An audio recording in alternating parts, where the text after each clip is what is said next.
So one of the big questions out there is always, do I need to put a finish on top of an acrylic blank? And I'm going to tell you 95, 96% of the time, the answer is no. Simply take an acrylic blank, finish it up, polish it off the way we've done in all our other videos, and you're going to get a glass-like finish on the acrylic. But one thing I want to mention is not all acrylics are the same, especially the ones that are hand cast. There's two different kind of casting agents. Well, there's three different kind of casting agents that most people use. One is a polyresin, one is Alumilte, and then there's the epoxies that are out there. And depending on what you're doing, if you're doing an embedded object or a clear cast, and you do it with Alumilte, you can shine up, but there is a whole process to it. There's going to be buffing and rebuffing and things like that. I'm going to show you a quick and simple technique using GluBoost, which is a liquid finish, to put on top of the blank, and you're going to get just incredible depth of color on the blank that I'm going to use. But more importantly, if you're doing something else like pine cones or you're doing any kind of other embedded object, it's a nice sealant to put on top of it, because as you're doing your pine cone, you're exposing some of the pine cone. Or if you're doing shark vertebrae, you're exposing some of the shark vertebrae. It's always nice to put a finish on top of it. Even hybrid blanks where you've got half wood, half acrylic, nice to get a finish on it. So I'm going to show you a technique today where we're going to put a finish on top of an opal blank, and this is just my favorite blank to ever turn. I love this blank. We're going to put a finish on it, and you're immediately going to see just the depth of clarity that you're going to get and how easy it is to do it and get through the process. So with that, let's get right to the video. Okay, as I said in the intro, 9 times out of 10 when you're working with Alumilte, you don't have to worry about putting any kind of finish on it. If I'm just doing a simple color cast and I'm turning it out, once I go through the buffing steps that I have in my other videos, I never have to worry about the finish on it. It's a great finish, a very easy finish to apply. But if I was doing something like where I was doing an embedded object, like this is an alligator jawbone, and you can see here there's imperfections in the jawbone itself. So I've got these little imperfections that I'm going to have to play with. And so the back is Alumilte, because I always like to use Alumilte because it adheres better when I'm doing an embedded object. So with that, I'm going to put a finish on top of this one, and I'm going to use GluBoost. And I'll go through the steps on there of how to put the liquid finish in a bottle on top of Alumilte. The other one that's really good for that is this is shark vertebrae. And once again, there are some imperfections. What I'll do is I will take a dental pick and I'll pick those little pieces of white out of it. I might even just blow it with my air compressor and get those little pieces of imperfection out of it. And then I'll put my liquid finish in a bottle over it. So then this way I have it, and it's very, very easy for me to work the liquid finish. And once again, this is Alumilte. So as I'm mentioning, you really don't need to go through and put a liquid finish on top of most projects. It's when you're going to do something that's embedded. In this case, I'm going to show you another little sample here of a piece of casting that I did where I used Alumilte and I used Silmar 41 on the same label. So this is the label cast, and you can see here this is Silmar 41. This is Alumilte. They were done on the same inkjet printer at the exact same time. Same label was cast out right next to each other. This is something that I've been demoing for about 4 or 5 years. So you can see just the differences in the clearness, and this one has turned a little bit of, I don't even know that it's necessarily turned yellow. It might just be reflecting a little bit more of the color that's underneath it. So once again, this is a clear cast, but it really can amplify the differences that you have in Silmar 41 versus Alumilte. So in today's video though, I'm going to put a finish on one of these opal blanks. And if you've never had the opportunity to turn one of these opal blanks, they are an incredible joy to turn. They're an incredible joy to finish. When I finish this one, It will look, yeah, I could go through the traditional process of finishing it. I don't need to put any kind of finish on, CA finish on top of it if I didn't want to. I'm simply going to do it now to show you how easy it is to put a liquid finish on something and show the vibrance. So with that, here's the blank. It is an opal. I'm going to put a little dab of the fill and finish first. I'm going to put probably 2 coats of fill and finish on it.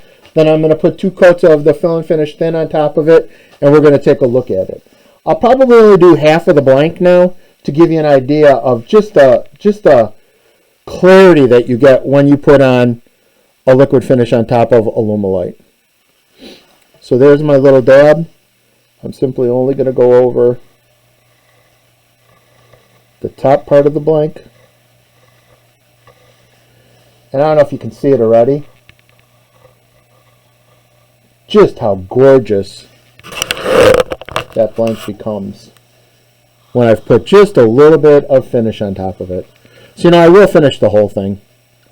So I'll put on a drop here to get this other part of it all worked out. I don't put on my lathe when I'm doing these finishes on top of these things. I'm simply going to go slow. I do use the accelerator. So it was a spritz of accelerator. It wasn't a huge amount of accelerator on top of it. Then I'm going to take and put on a second coat of the fill and finish.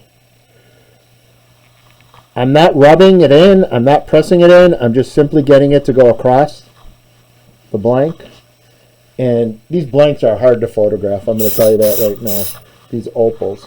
But you can still see a significant difference already in the finish on here. So I will take a little piece of steel wool if I need to. I'm going to feel this up. There's really not a lot of any problem here, but I will take a steel wool, knock it down. You can see I'm going to get a little bit of dullness on there. I'm looking for a consistent dullness across the blank. So I'm just taking off any nibs that I might have had on there. And so the people ask all the time, well, why do you use medium first and not thin first? I like to let the thin be used as the finish. So the medium, if I looked at this thing under a microscope, there might be a little bit of imperfection in my turning technique and the sanding technique. The medium then fills that all up and levels it all off. Now that I have it all filled up and all leveled off, now I can use the fill and finish thin formula, or step 2, put the little dot of that on there and wipe it on, and you're going to see just how it just brings out the depth of this blank. And as I said, you don't need to go through the step on this blank on here, but these blanks show how easy it is and how easy, well, not easy it is, but how it really increases the depth of field on here. So I will hit it with a little accelerator. Once again, it was just a spritz on there. One more coat. I'm putting it on very, very gently. I'm not pressing it because I don't want to, I'm not trying to push it back into the towel. I'm simply putting it on here. And I'm done. So if I wanted to denib it, I can just simply take my steel wool, denib it, and then I'm going to go through all the steps that I had in my video on finish sanding and buffing. So just to point out, as I said, more times than not, I am not using this as a finish on all my Alumilte. I'm going to use it a lot on embedded objects, such as this shark vertebrae, to get out those little imperfections. I'm going to use it to get out any kind of little imperfections in my alligator jawbone. But the beauty of this blank is it was something that you could see immediately. And I'll take a picture of, I've got a nice green one that I've got a nice shot on, because these things are very hard to capture on camera. And I'll put it up at the end. You'll be able to see the depth of color and the depth of, well, just the depth that you have in the finish when you have a CA finish or a GluBoost finish sitting on top of this. So with that, let's go back.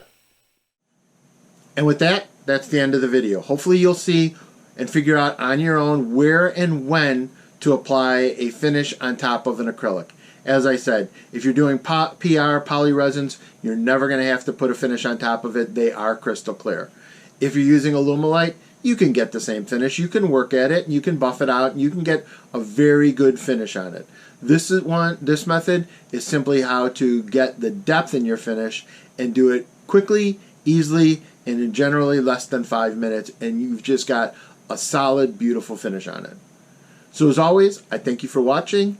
If there's any other topic you really want me to talk about or discuss, put it in the comments below. This is always my way of doing it. So that's all I'm showing you. So if you've got a different way of doing something, feel free to put that in the comments below. I love to have this channel facilitate conversations amongst people. So if you like this video, please give me a thumbs up. Subscribe to the channel. As always, I thank you for watching and have a great day. This video made possible by the fine folks at Exotic Blanks. For all your pen making needs, Exotic Blanks has you covered. Find them at www.exoticblanks.com. And also by Pen Makers International, the educational source for pen making.